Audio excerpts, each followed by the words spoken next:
Vamos ler então, palavra de Deus, Lucas capítulo 11. Diz assim: certo dia, Jesus estava orando em determinado lugar. Tendo terminado, um dos seus discípulos lhe disse: Senhor, ensina-nos a orar, como o João Batista, ensinou os discípulos dele. E ele, Jesus, lhes disse: se vocês orarem, é isso que está escrito na sua Bíblia? Não é se vocês orarem, é quando. Jesus está admitindo que ser cristão sem oração é inadmissível. Ele está dizendo quando, é uma certeza, é para quem já ora.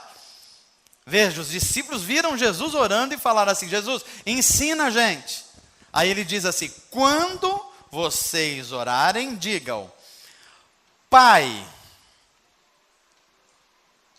me dá isso, me dá aquilo, me dá um namorado, me dá um emprego novo, me dá casa, eu quero, me dá mais um pouquinho. Não, quando vocês orarem, digam assim: Pai, santificado seja o teu nome, venha o teu reino. Agora sim, dá-nos cada dia o nosso pão cotidiano. Perdoa os nossos pecados. Sabe por quê, Pai? Porque nós também já perdoamos a todos os que nos devem. E não nos deixes cair em tentação. Jesus termina de falar essas palavras, ele continua: então lhes disse: suponham que um de vocês tem um amigo, e que recorra a ele à meia-noite e diga: amigo, empreste-me aí 3 pães, porque um amigo meu chegou de viagem, e eu não tenho nada para lhe oferecer. E o que estiver dentro responda: não me incomode, a porta já está fechada, e eu e os meus filhos já estamos deitados, já apagamos a luz, já é madrugada, eu não posso me levantar e lhe dar o que você me pede. Eu lhes digo, disse Jesus, embora ele não se levante para dar-lhe o pão por ser seu amigo, por causa da importunação, se levantará e lhe dará tudo o que precisar. Por isso, lhes digam, olha que interessante, peçam e lhes será dado, busquem e encontrarão, batam e a porta lhes será aberta, pois todo o que pede recebe, o que busca encontra, e aquele que bate, a porta será aberta. Qual pai entre vocês, se o filho lhe pedir um peixe, em lugar disso lhe dará uma cobra? Ou se o filho lhe pedir um ovo, lhe dará um escorpião? Se vocês, apesar de serem maus, sabem dar coisas boas aos seus filhos, quanto mais o Pai que está nos céus dará o Espírito Santo a quem o pedir. Amém. Vamos orar, fecha os teus olhos.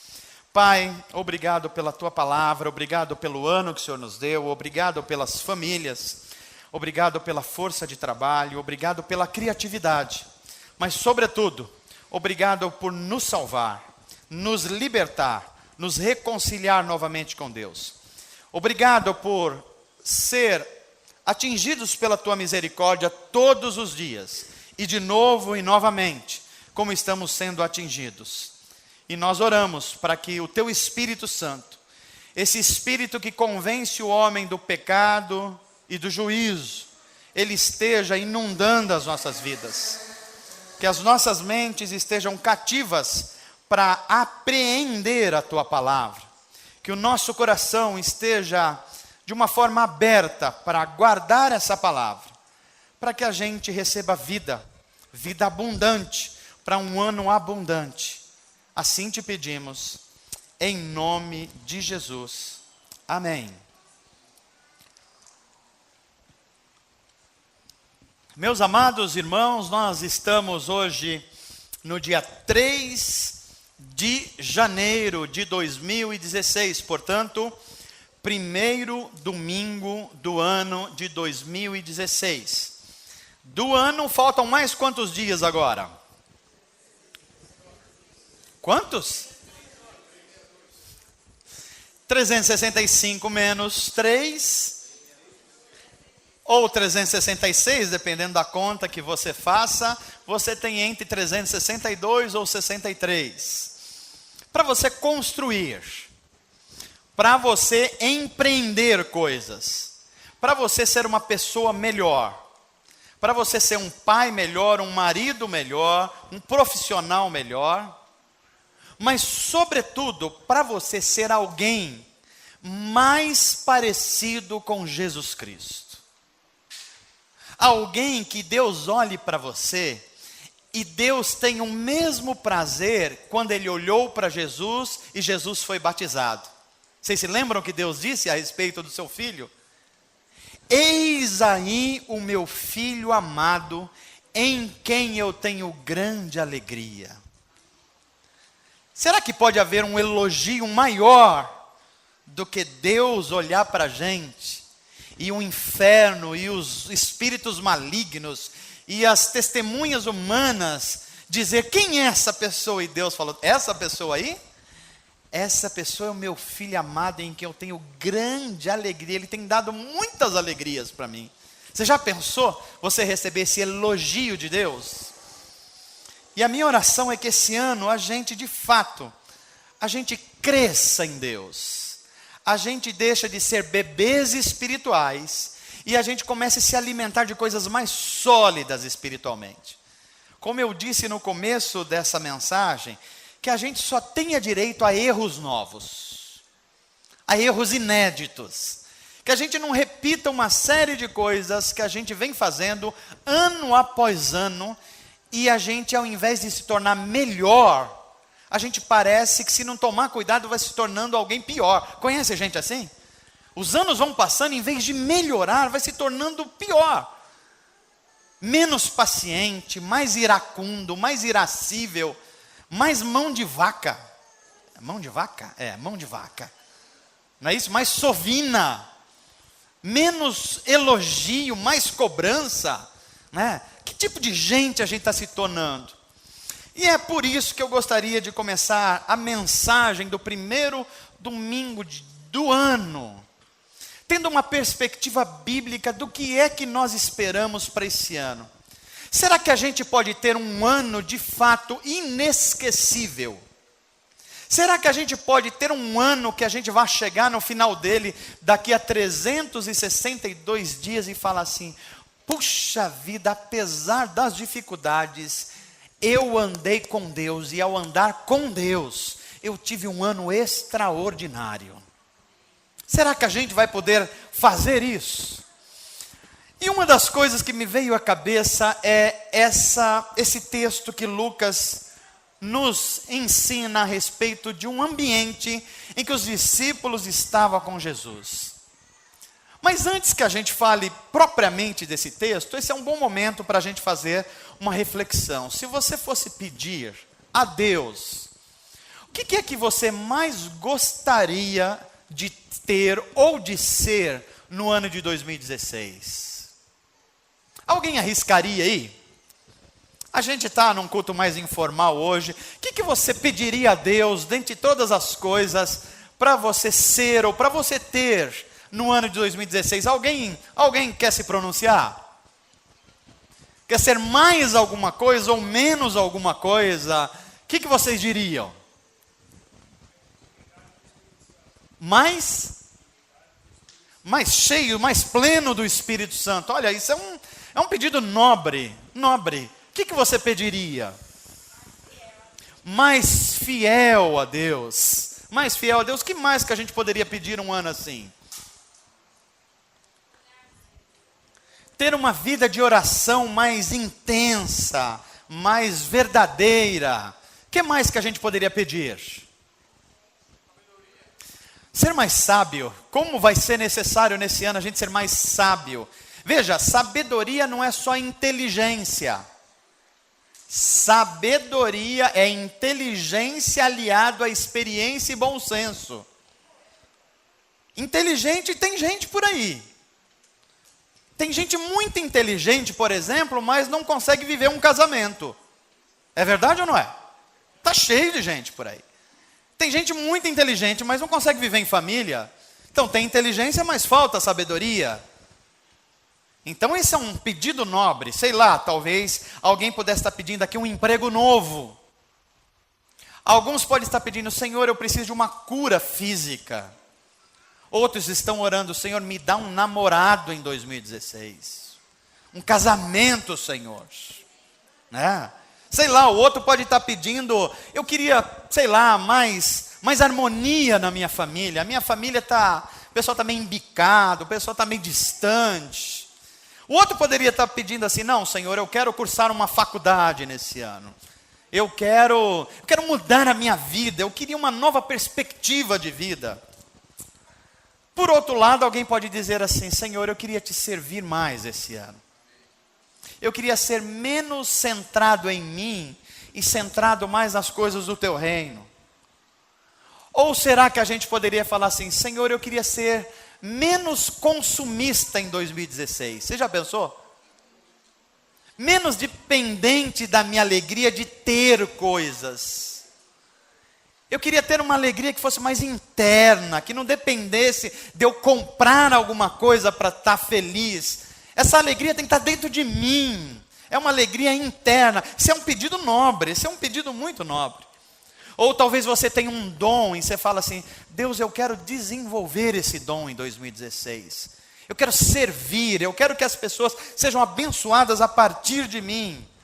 Ou a gente pode pedir um pedido muito coletivo, um país mais justo. O que vocês acham? Precisamos? Qual é o caminho mais amor? Qual é o caminho para a gente ter um país mais justo? Tem vários caminhos, mas um seguro é eu e você se tornar mais justos. É verdade ou não é? Porque uma nação é feita de cidadãos. Então um caminho para um país mais justo é eu e você se tornar mais justo. Um país menos corrupto, a gente quer isso? Vou perguntar para você, qual é o caminho melhor para a gente se tornar um país menos corrupto? A gente não se corromper. Nem sendo corruptor e nem sendo corrupto. É a gente não dar caixinha para o guarda. É a gente não furar fila. É a gente não estacionar no lugar do idoso. É não estacionar no lugar do deficiente. É a gente não passar para trás o outro. É a gente não jogar sujo na hora da promoção na empresa. É assim que a gente constrói um país menos corrupto. Porque a gente fazendo assim, a gente vai levar gente para Brasília já com esses valores. E não é isso que a gente está vendo lá. Que ano que nós queremos ter? O que a gente pode pedir? Tudo isso que eu falei aqui são coisas legítimas. Por exemplo, você pedir para Deus dar um pouco mais de recursos para você nesse ano. Recurso financeiro, dinheiro. É legítimo ou não é? É legítimo. Da mesma forma que você pedir, Deus, me dá uma vida de mais serviço. É legítimo? É legítimo também. A Bíblia não vai dizer que esses pedidos estão errados. Mas a Bíblia vai dizer que esses pedidos têm uma ordem certa. E mais do que isso, tem uma motivação certa. Porque a Bíblia vai dizer assim, você precisa de uma série de coisas e o seu pai sabe disso. Mas busque primeiro o reino de Deus e essas coisas que você precisa lhe serão acrescentadas. Mas a Bíblia não para por aí. A Bíblia vai dizer que a gente precisa ter a motivação certa. Porque você pode querer a coisa certa, mas com a motivação errada. E se você tiver a coisa certa com a motivação errada, isso vai separar você de Deus.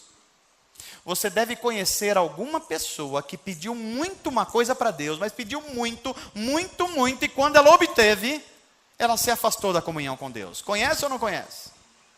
Pode ser a coisa certa, mas com a motivação errada. Quando nós lemos esse texto bíblico, nós vamos ver uma coisa impressionante. A primeira coisa que nós vamos ver é que os discípulos estavam com Jesus, e os discípulos olham para Jesus, e Jesus está fazendo o quê? Jesus está orando. Jesus não está falando para ele, olha, vocês precisam orar, olha, vocês precisam vir no culto de oração. Jesus faz aquilo que ele quer que os outros façam. Então, quando os discípulos olhavam para Jesus, lá estava Jesus. Ele ia tomar uma decisão, ele primeiro ia, orava e falava com o Pai. Ele ia a um lugar para curar pessoas, ele primeiro orava e falava com o Pai. Jesus ia ensinar sobre uma grande verdade, primeiro ele estava em oração. E os discípulos perceberam. E perceberam, quando ele se levantou da oração, eles perguntam assim para Jesus, Jesus, ensina a gente a orar. Em outras palavras, olha o que os discípulos estavam dizendo.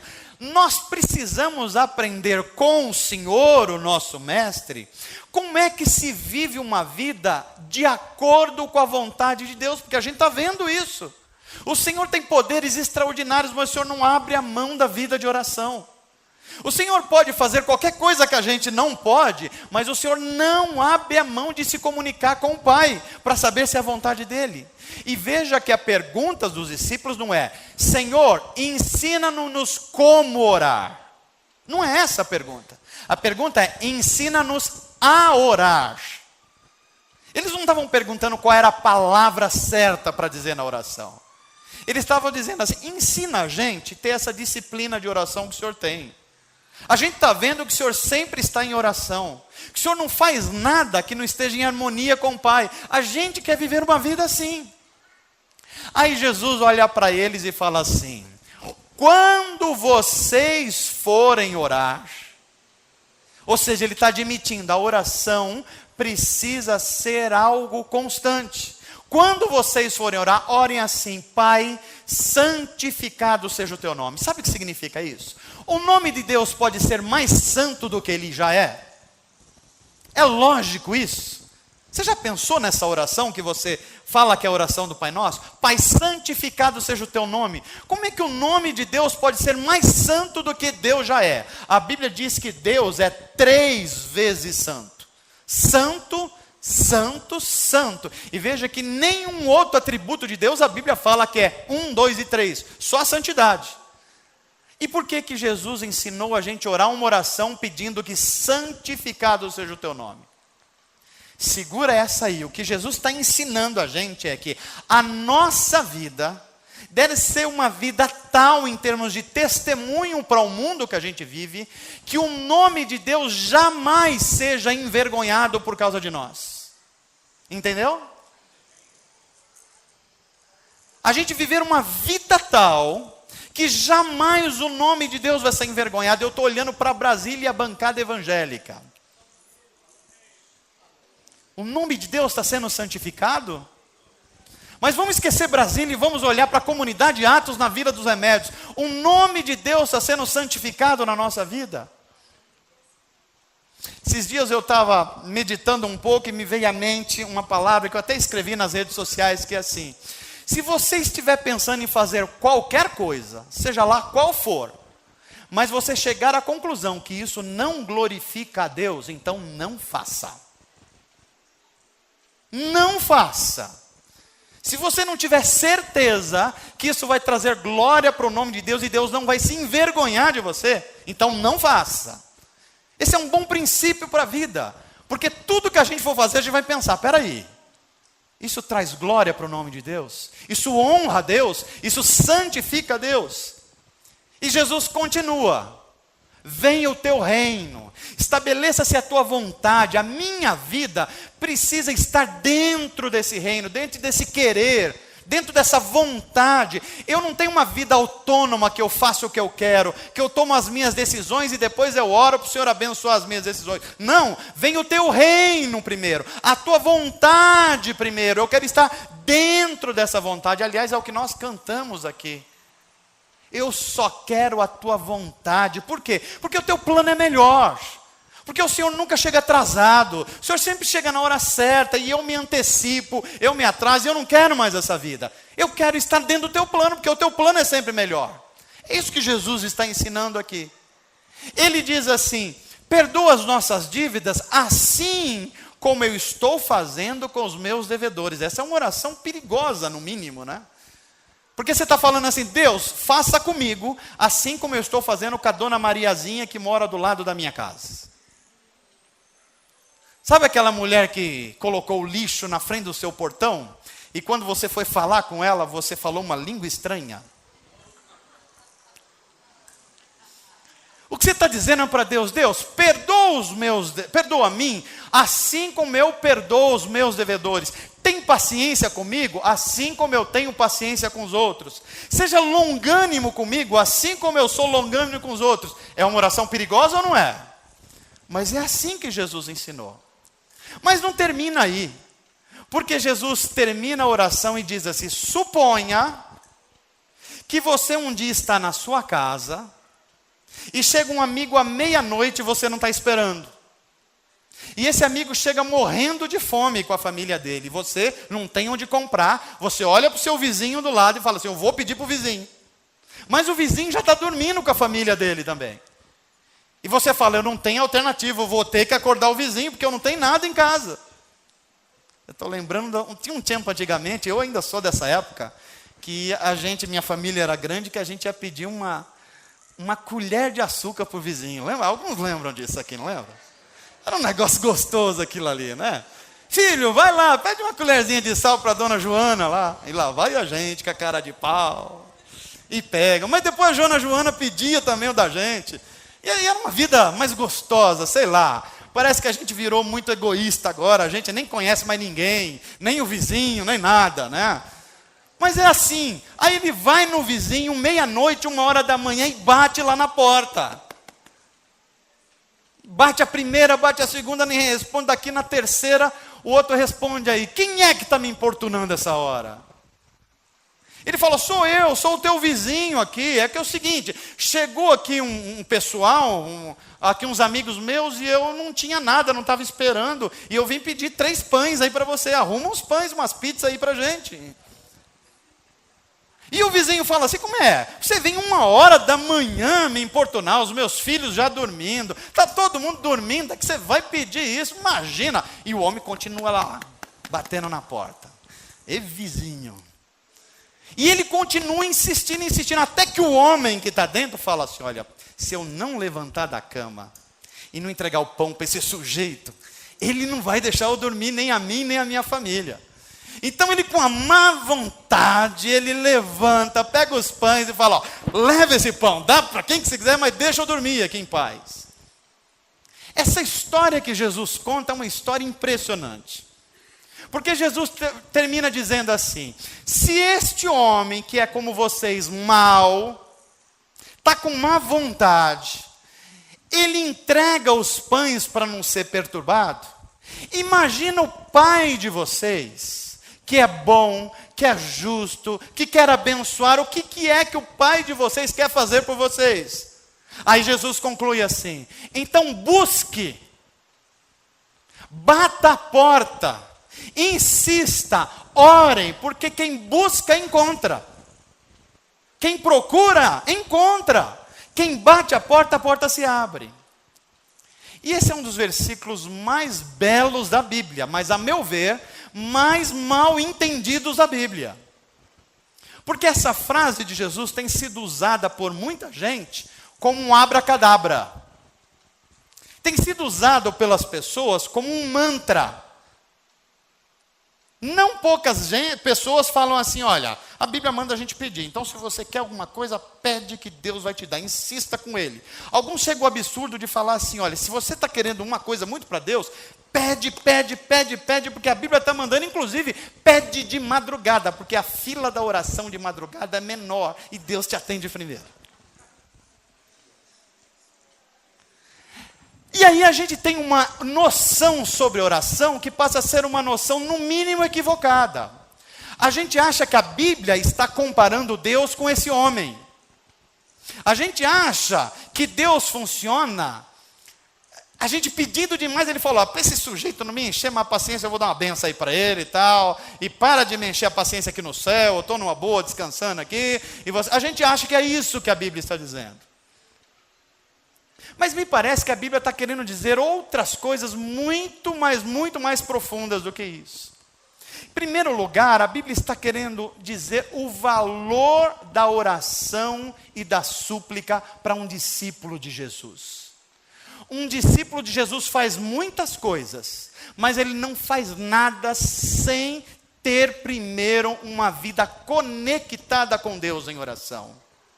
Um discípulo de Jesus toma decisões, mas antes de tomar as decisões, ele fala com Deus a respeito dessas decisões. Agora, os que não são discípulos de Jesus, eles tomam decisões primeiro e depois pedem para Deus se comprometer com as suas decisões e os seus projetos. É aonde a gente não vai entender o que a Bíblia está dizendo. Se a primeira coisa, a oração e a súplica, não é uma coisa que você faz quando você está precisando. A oração e a súplica é algo que você tem que fazer continuamente, assim como você alimenta o seu corpo com comida e com bebida, para você se manter saudável. É isso que Jesus está ensinando. Há uma segunda coisa que Jesus está ensinando aqui que é extraordinária.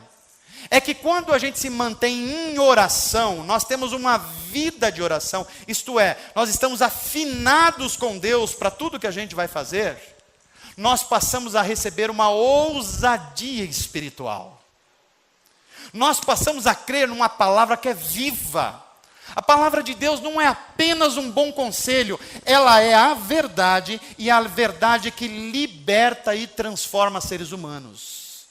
Ela transforma a mim, ela transforma a minha família, ela transforma ambientes, porque é o poder de Deus que se revela na minha vida. Então, é a ousadia espiritual que chega até nós e a gente põe a mão sobre os enfermos e ora em nome de Jesus, crendo que aquilo pode se realizar, porque é o poder de Deus manifesto em nós.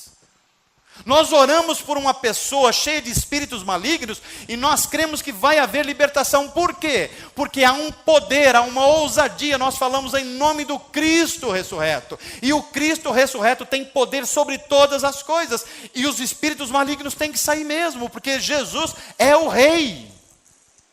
É essa ousadia que Jesus está ensinando.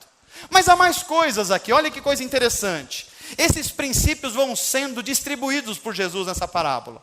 A primeira coisa que nós aprendemos aqui é que, seja o que for, você deve levar as suas necessidades a Deus. Sejam elas pequenas, médias ou grandes, você deve levar as suas necessidades a Deus. Por que é que você deve levar as suas necessidades a Deus? Porque a Bíblia vai dizer que o Deus da Bíblia é um Deus que é bom. Deus é bom. E Deus não é só bom, Ele é bom o tempo todo. E é por isso que a gente não deve deixar de levar as nossas necessidades a Deus. Agora diz para mim, como é que você conversa com Deus?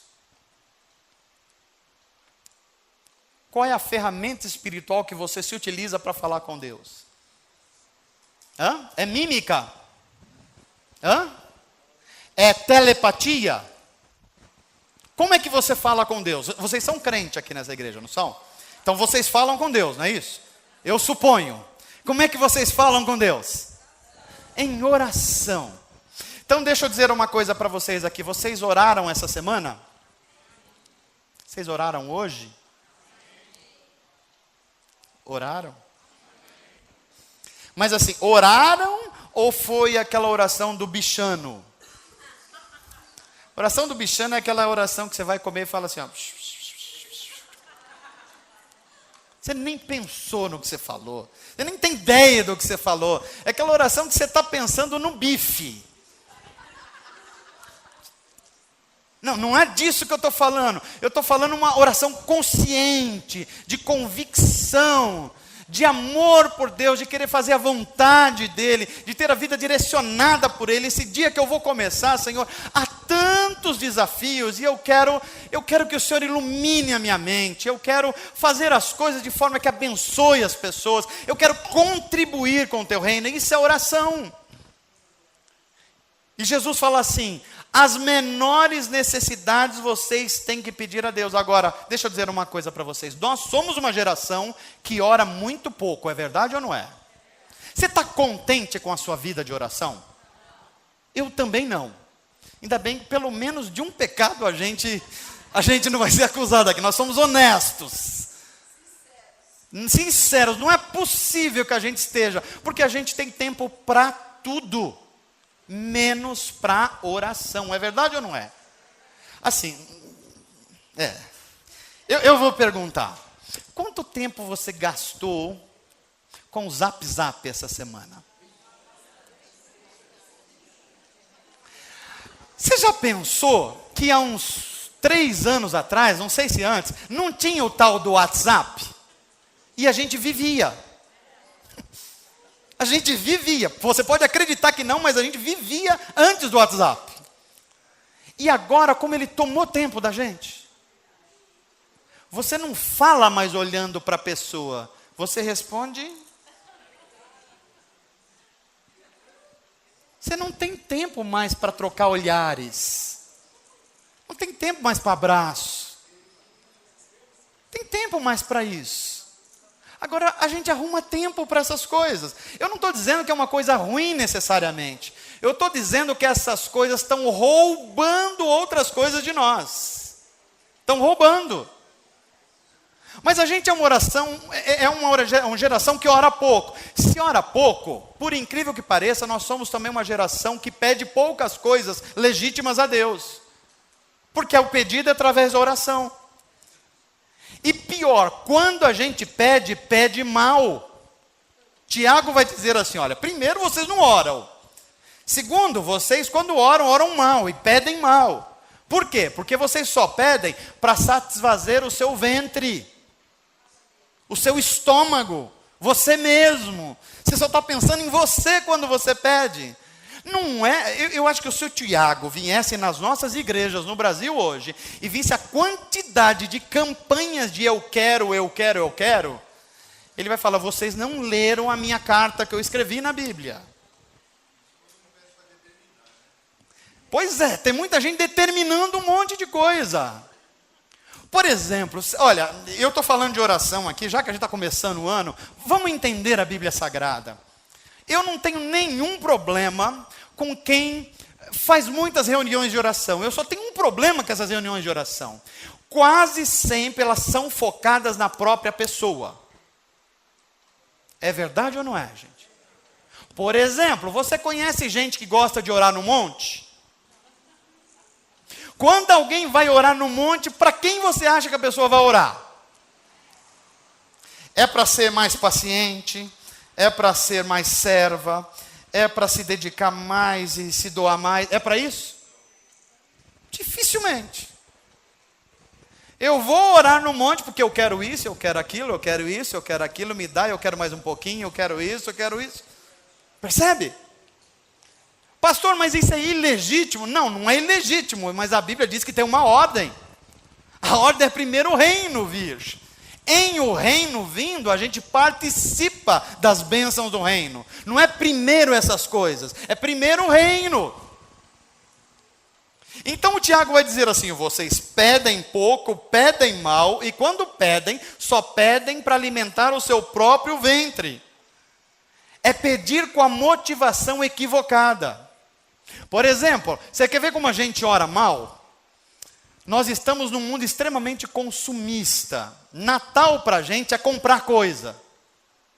Final de ano é a gente comprar coisa. A gente esquece que Natal é a vinda de Deus feito gente ao mundo. E a gente lembra que é presente, que é Papai Noel, que é presente. Agora veja, pode ser que a gente chega no Natal e ora assim: Senhor, me ajuda eu ganhar um Papai Noelzinho nesse Natal. Ou pede para o meu marido trocar o meu carro. Ou Sei lá, esses pedidos todos que a gente faz. Agora veja se eu não estou dizendo que essa oração é errada. Eu estou dizendo que ela pode estar fora de ordem. Porque imagina se a gente orasse assim: Senhor, o meu coração está muito ansioso. Eu estou querendo isso, eu estou querendo aquilo, eu acho que vou ser mais feliz se eu ter aquilo, se eu for para tal lugar, se eu não ir para tal lugar, se eu tiver tal coisa. Senhor, o que eu estou pedindo para o Senhor é: tira essa ansiedade do meu coração. Porque o Senhor sabe o que eu preciso. O Senhor sabe o que de fato vai me fazer feliz. Então, ao invés de me dar mais ansiedade, eu quero que o Senhor tire a ansiedade de mim. Porque é a ansiedade que está me fazendo mais doente, mais infeliz, mais desesperado. E eu quero ser mais tranquilo, eu quero ser mais livre dessas todas as coisas. Eu sei que eu posso todas as coisas, inclusive ser livre dessa ansiedade, através de um Deus que me fortalece. Essa é uma boa oração ou não? E Jesus está ensinando a gente aqui que a gente deve pedir na oração, a gente deve buscar, a gente deve bater a porta, mas a gente deve pedir ao fazer isso que Deus sonde o nosso coração. Salmo 139, sonda o meu coração, Senhor, para ver se não tem um caminho mau, se isso que eu estou pedindo não vai confrontar a minha comunhão contigo, se isso que eu estou pedindo não vai fazer um marido pior, se isso que eu estou pedindo não vai fazer uma pessoa menos comprometida com o reino de Deus. Então, eu estou pedindo, mas sonda o meu coração primeiro. Duas coisas vão acontecer se você orar assim. Duas coisas, inevitavelmente. Primeira delas, ou Deus vai filtrar através do Espírito Santo a tua oração, vai filtrar e vai atender o seu pedido, ou Deus, porque te ama muito, simplesmente não vai responder a tua oração com sim, porque Ele te ama e sabe que aquilo vai fazer mal para você. Mas isso acontece se a gente estiver em unidade de espírito e propósito. Quando a gente está assim, primeiro nós oramos e depois nós tomamos decisão. Quando a gente não leva isso em conta, a gente toma um monte de decisão e depois vai orar para Deus porque a gente fez um monte de besteira para a gente cuidar da gente. Amém, gente? Está muito pesada essa mensagem para um primeiro dia do ano ou não? É a Bíblia Sagrada. Eu poderia contar um monte de historinha para vocês aqui. Podia trazer uma rosa de Saron e falar assim: ó, compra R$15, você vai ser abençoada. Mas eu estaria mentindo para vocês e para mim. Porque a palavra de Deus, ela é algo que transforma a gente de dentro para fora. Transforma o coração, transforma a mente, transforma o jeito de ser, faz a gente ser mais servo, a gente ser mais santificado em Deus. Então a primeira coisa, Deus é bom e você precisa pedir a Deus, porque Deus é um Pai bondoso. Diga assim comigo: Deus é bom. Diga mais forte: Deus é bom. Eu preciso lembrar disso e preciso recorrer a Ele nas minhas necessidades. É isso que Jesus está dizendo em primeiro lugar, mas não é só isso. A segunda coisa que Jesus vai nos ensinar nessa oração, nessa parábola, é que Deus, além de ser bom, Deus é sábio. Vou repetir. O mesmo Deus que é bom, é também um Deus que é sábio. O que significa isso? Deus tem prazer em nos abençoar, mas Ele não vai te dar um cheque em branco. Vou repetir aqui. Deus quer muito te abençoar, mas não se iluda.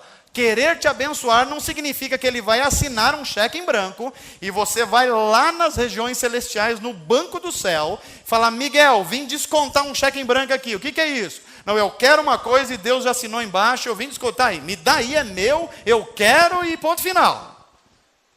Não, não tem isso. O que Jesus vai explicar aqui é que nós não vamos vencer Deus pelo cansaço. Não é a quantidade de oração que você faz que move o braço de Deus. É a motivação da sua oração que Deus age, não porque você está movendo o braço dele, mas porque Ele é bom e sábio. Jesus chegou a ensinar para os fariseus, dizendo assim: não é pelo muito falar, não é para você fazer, por você fizer milhões de campanhas de oração, não é por você ir fazer um monte de coisa. Primeiro você tem que obedecer a minha palavra.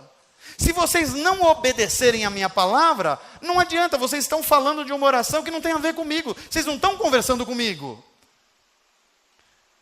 Então esse mesmo Deus que é bom, é um Deus que é sábio. Mas pastor, onde está isto nessa parábola?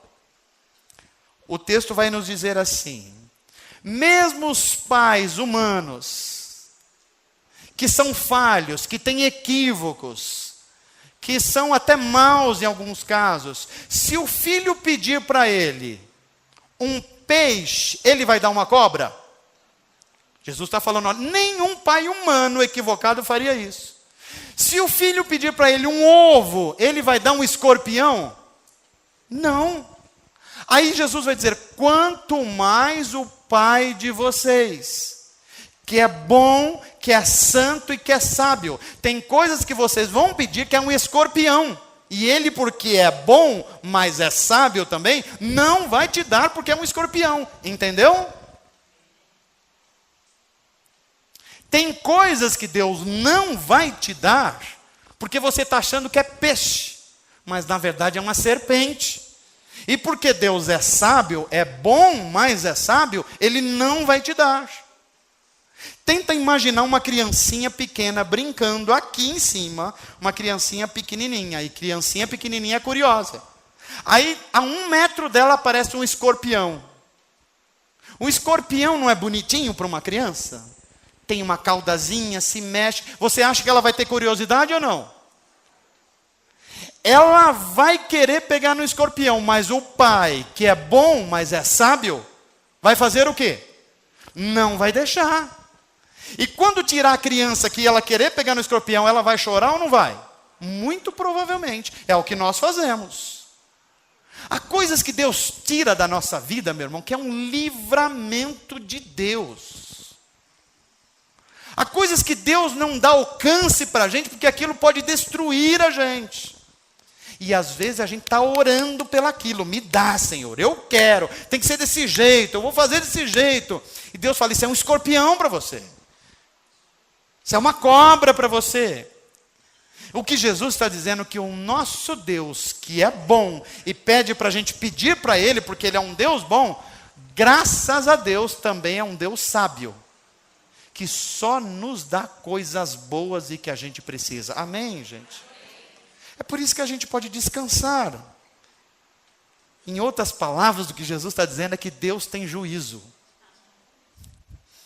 Porque Deus tem juízo, as nossas orações são filtradas pelo Espírito Santo.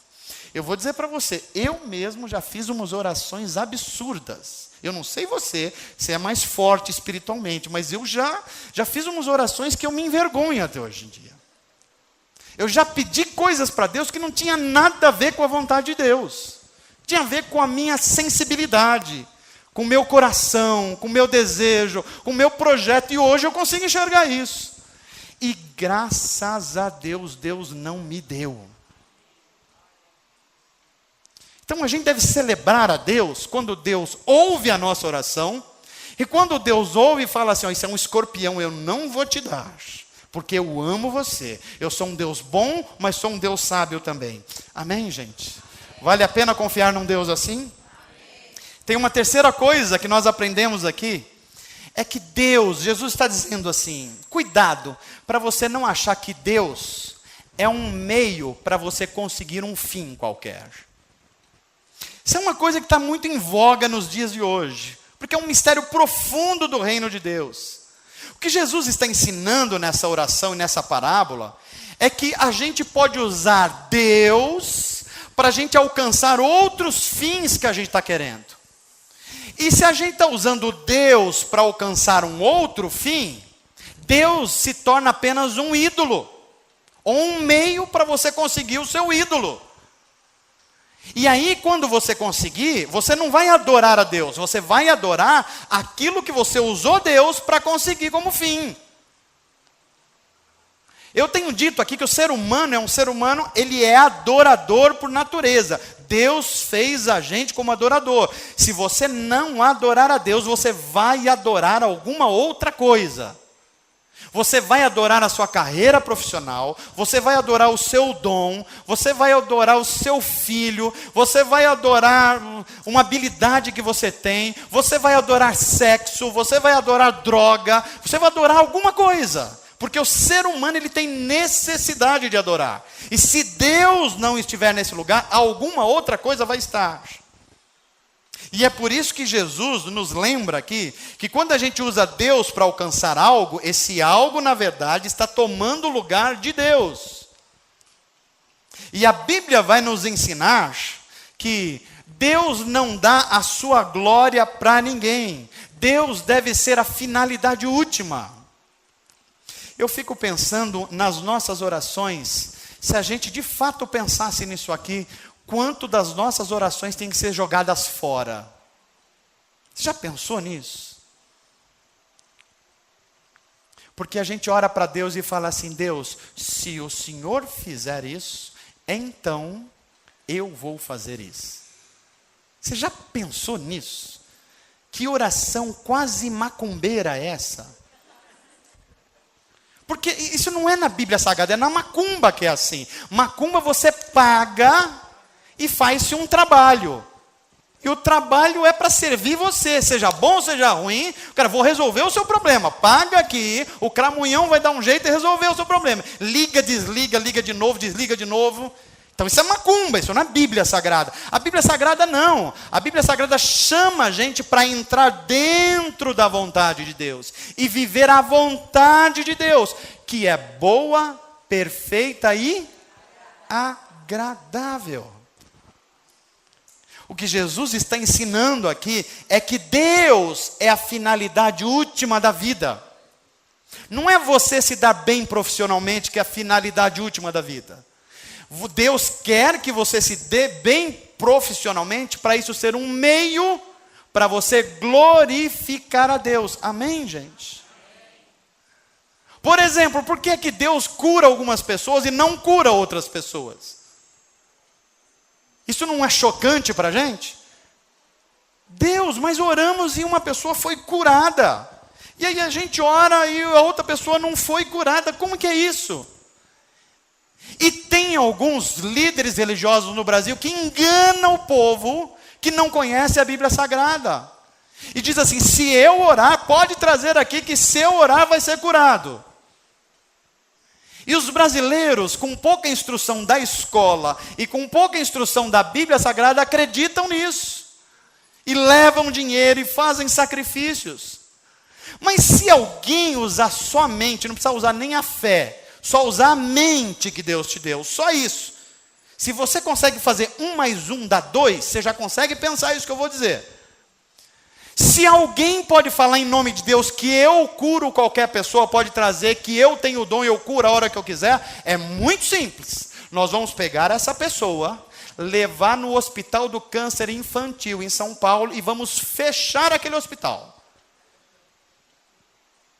Entendeu o que eu estou falando aqui? Você acha que Deus ama uma criança ou não? Criança com câncer, você acha que sim ou não? Ué, então se eu movo a mão de Deus, eu controlo a cura de Deus, é só a gente levá-la no hospital e acaba com aquele hospital, cura todo mundo. Já viu alguém fazendo isso? Por que não faz, hein, gente? Porque é um engano, porque é um engodo. Deus cura? Claro que Deus cura, mas Deus cura para trazer testemunho ao seu reino. Deixa eu falar uma coisa forte aqui para você, mas você precisa entender o que a Bíblia está dizendo. Há coisas que Deus vai fazer trazendo cura para você, que vai glorificar o nome dele e trazer testemunho para o reino de Deus. E há coisas que a enfermidade vai trazer glória para o reino de Deus. Se você quer ver o exemplo na Bíblia, uma das pessoas que mais curaram gente na Bíblia foi Paulo, o apóstolo. Havia situações que até aventais, lenços, Paulo e Pedro curavam. Mas ele olha para Timóteo e fala assim: Timóteo, você tem um problema no estômago. E o Timóteo fala, eu tenho mesmo, eu tenho uns negócios aqui. Então, Timóteo, eu sou Paulo. Eu vou te curar, receba, receba, receba. É isso que acontece? O que Paulo fala para Timóteo? Timóteo, toma um suco de uva, um vinhozinho aí para melhorar esse seu estômago. Cuida da sua saúde. Vai fazer uma caminhada. Come menos gordura. Come menos açúcar, menos sal. É isso que Paulo vai dizer. E se você acha que é pouco, quando Paulo tem um espinho na carne, que a gente não sabe o que é, mas pode ter sido uma enfermidade grande, e ele fala assim, Senhor, eu já curei tanta gente, me cura disso. O que Deus fala para ele? Está curado, Paulo, receba. É isso? O que Deus fala? A minha graça te basta. Olha que coisa impressionante, gente. Enquanto você tiver essa dor, eu vou cuidar de você e você vai caminhar com essa dor e vai chegar até o último dia da sua vida trazendo glória ao meu nome. E o mundo vai perceber que o poder é meu e não seu. Você está apenas sendo um instrumento meu para que toda a humanidade seja beneficiada. Isso é reino de Deus. Isso é oração. Isso é vida cristã de verdade. Não é a gente ser criança espiritual, é a gente compreender que, finalmente, o que Jesus diz aqui, que a oração nos coloca no caminho da obediência. Talvez isso aqui seja o caminho mais importante que Jesus ensinou para a gente nesse texto.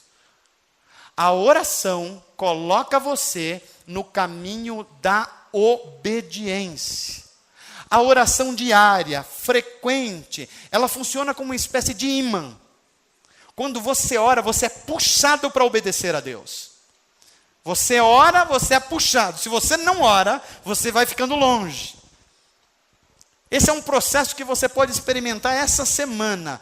Coloque um tempo de uma oração, de uma hora silenciosa para você orar. Você vai ver como necessariamente você vai querer mais obedecer a Deus. Se você reservar um tempo, nem que seja de 15 minutos, para orar, um tempo só você e Deus, você vai ver como você vai perceber que coisas em você precisam ser mudadas. Porque a oração leva a gente no caminho da obediência. Agora espere para entender isso aqui. Se a oração leva você no caminho da obediência, a obediência leva você para o caminho de viver as promessas de Deus. Não é a oração que leva você a viver a promessa de Deus. A oração leva você à obediência a Deus. E a obediência a Deus leva você a viver as promessas de Deus. Quer ver uma realidade disso? Talvez você conheça alguma pessoa no seu meio que alguém tenha dito assim, tal pessoa tem promessa de Deus. Conhece coisa assim? E você já conhece essa pessoa faz 5 anos, faz 10 anos, faz 20 anos, faz 30 anos, ele já está com a barba branca, o cabelo já caiu, e a promessa não aconteceu ainda. Conhece assim? A Bíblia está errada? Ou será que nós estamos entendendo errado o que a Bíblia está falando? Quando Deus olha para a nação de Israel e fala assim, eu tenho uma promessa para vocês. Se vocês me obedecerem, vocês comerão o melhor dessa terra. Eu vou cuidar do gado de vocês. Eu vou cuidar do filho de vocês. Eu vou abençoar vocês, se vocês me obedecerem. Mas, se vocês não me obedecerem, as nações vão entrar dentro de vocês aí, vão matar a gente, a violência vai ter aí. Ou seja, a comunhão com Deus, ela está vinculada à nossa obediência a Deus. Sem obediência a Deus, as nossas promessas pessoais jamais serão cumpridas. Por quê? Porque Deus, além de ser bom, sábio, é um Deus também justo. Amém, gente? Então a pergunta é, Deus, por que é que eu não tenho vivido as tuas promessas? A resposta a essa pergunta é, se você não está gostando do resultado, olha o que você está plantando. Se você não está gostando da fruta que saiu, olha a semente que você plantou. Por quê? Porque o Deus da Bíblia, Ele não quer fazer uma reforminha na nossa vida. Ele quer fazer uma transformação. O objetivo de Deus não é maquiar você. O objetivo de Deus é transformar você. É fazer uma nova pessoa. Para viver uma nova vida. Para viver um novo reino, o reino de Deus. E ainda para esperar novos céus e nova terra que está chegando.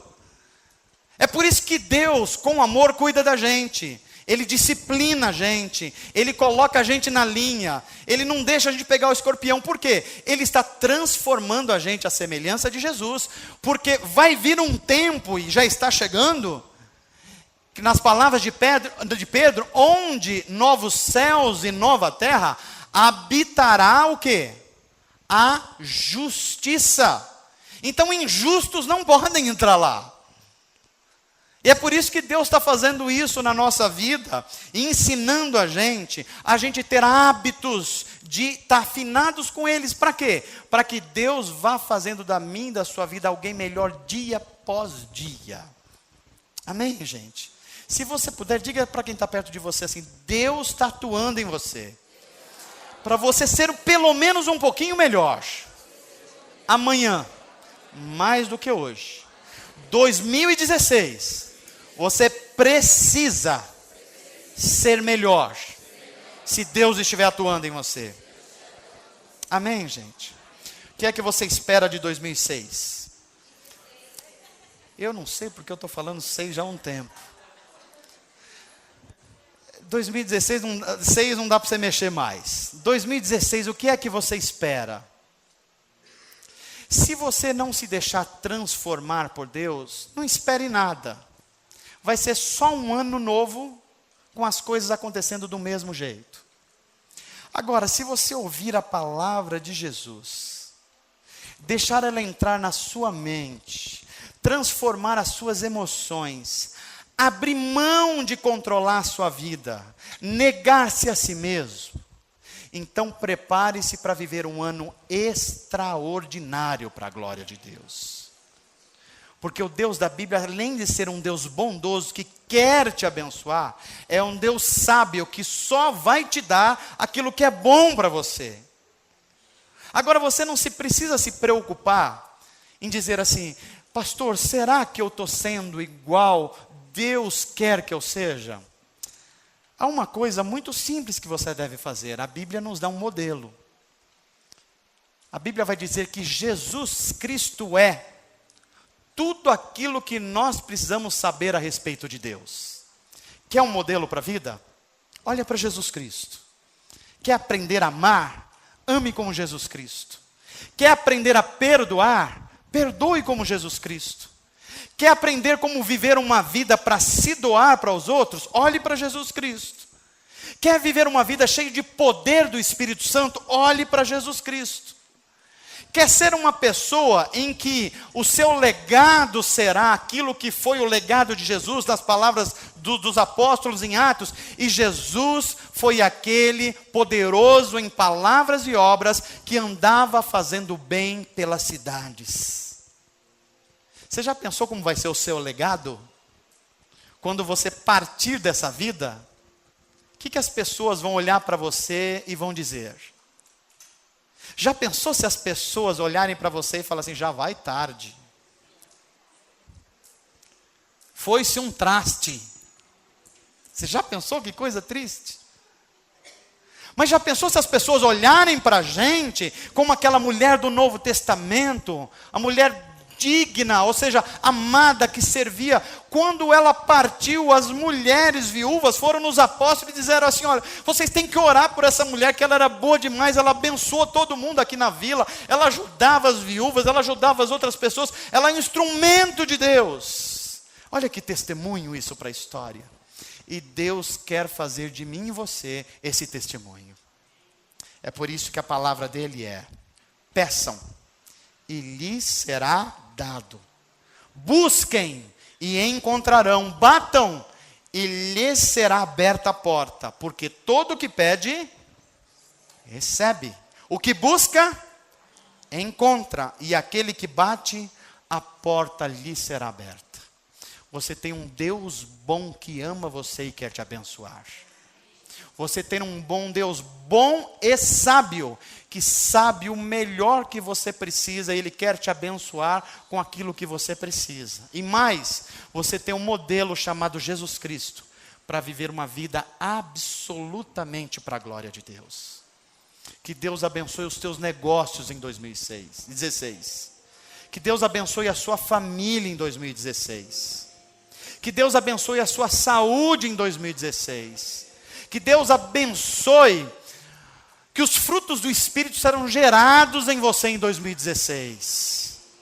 Que você seja uma pessoa extraordinária em 2016. Mas para isso você precisa pedir a um Deus bondoso. Pedir a coisa certa para o Deus certo, que sabe o que é certo para a tua vida. Que Deus te abençoe em nome de Jesus. Um bom ano a todos nós, para a glória de Deus.